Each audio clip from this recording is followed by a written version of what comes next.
Assalamualaikum warahmatullahi wabarakatuh. Pada tahun keempat kenabian atau sekitar tahun 613 Masehi, Allah Subhanahu wa taala memerintahkan Rasulullah Shallallahu alaihi wasallam untuk menyampaikan tabligh kepada kerabat beliau Shallallahu alaihi wasallam.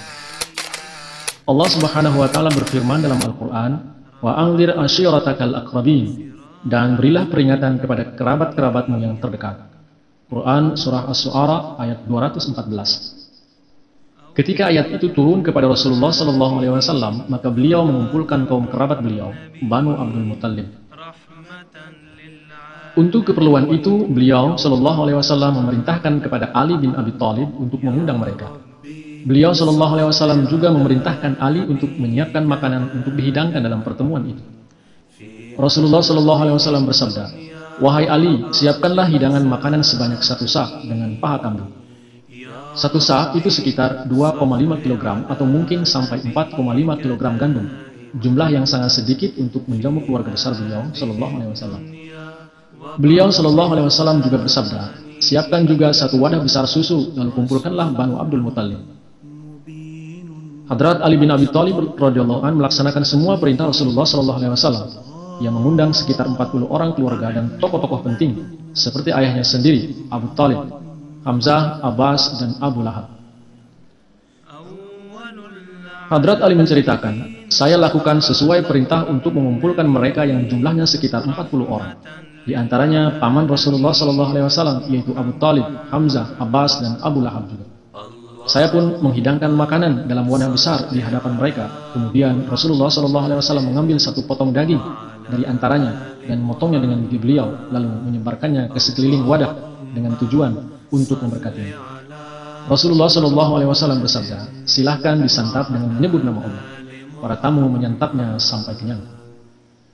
Jumlah makanan yang sedikit itu ternyata mencukupi untuk 40 orang, sehingga mereka dapat makan dengan kenyang. Hadrat Ali mengatakan, "Demi Allah, padahal makanan yang dihidangkan untuk mereka semua hanya bisa cukup untuk 1 orang saja." Rasulullah Shallallahu Alaihi Wasallam bersabda, "Berikan mereka minum." Saya pun membawa wadah susu, lalu mereka minum sampai kenyang.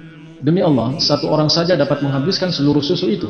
Kemudian ketika Rasulullah SAW bermaksud untuk berbicara kepada para undangan, Abu Lahab segera berbicara, "Coba lihat bagaimana kawan kalian telah menyihir kalian." Setelah itu mereka pun bubar, sehingga Rasulullah SAW tidak jadi berbicara kepada mereka. Pada keesokannya, Rasulullah SAW bersabda kepada Hadrat Ali radhiyallahu anhu, "Wahai Ali, persiapkan lagi hidangan dan minuman seperti kemarin." Hadrat Ali radhiyallahu anhu berkata, "Lalu saya lakukan seperti yang diperintahkan. Saya kumpulkan lagi mereka. Rasulullah memberkati lagi hidangan seperti hari sebelumnya. Lalu para tamu undangan makan dan minum sampai kenyang."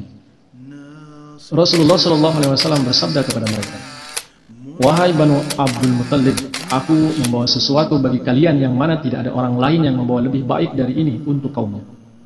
Aku menyuruh kalian kepada Tuhan. Jika kalian mengikutiku, maka kalian akan menjadi pewaris nikmat-nikmat terbaik dunia dan akhirat. Siapa di antara kalian yang akan menjadi penolong?" Hadrat Ali mengatakan, "Semua orang terdiam. Kemudian aku berkata, 'Wahai Rasulullah, meskipun aku adalah yang paling muda di antara mereka, namun aku bersedia untuk menolong Anda.'"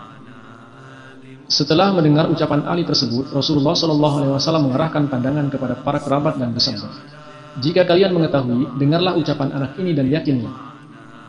Rasulullah SAW beranggapan bahwa Hadrat Ali hanya seorang anak. Untuk itu Rasul bangkit lagi dan bersabda, "Wahai hadirin, apakah ada di antara kalian yang mau mendukungku?"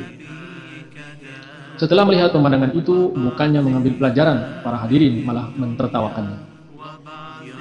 Abu Lahab berkata kepada kakaknya, Abu Thalib, "Coba lihat, sekarang Muhammad memerintahkanmu agar kamu mengikuti anakmu sendiri." Sambil mentertawakan Rasulullah SAW, mereka bubar meninggalkan tempat.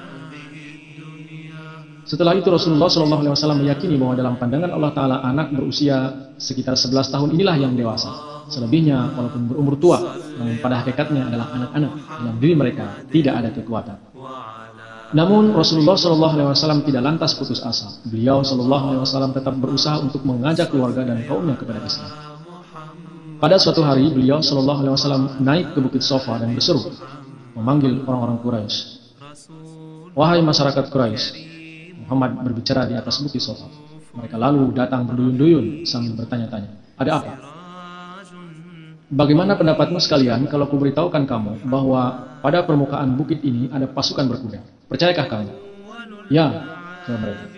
Engkau tidak pernah disangsikan, belum pernah kami melihat engkau berdusta.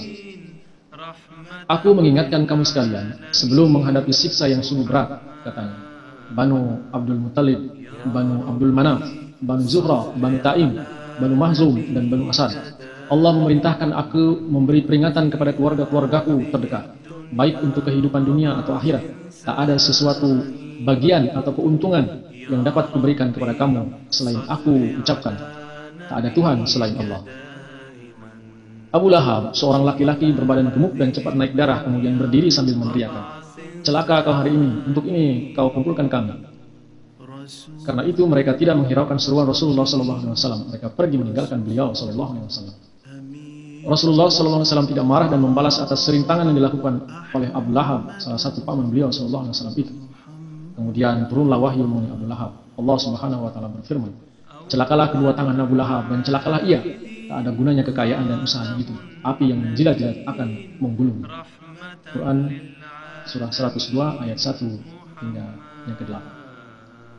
Kemarahan Abu Lahab dan sikap permusuhan kalangan Quraisy tidak dapat merintangi tersebarnya dakwah Islam di kalangan penduduk Mekah.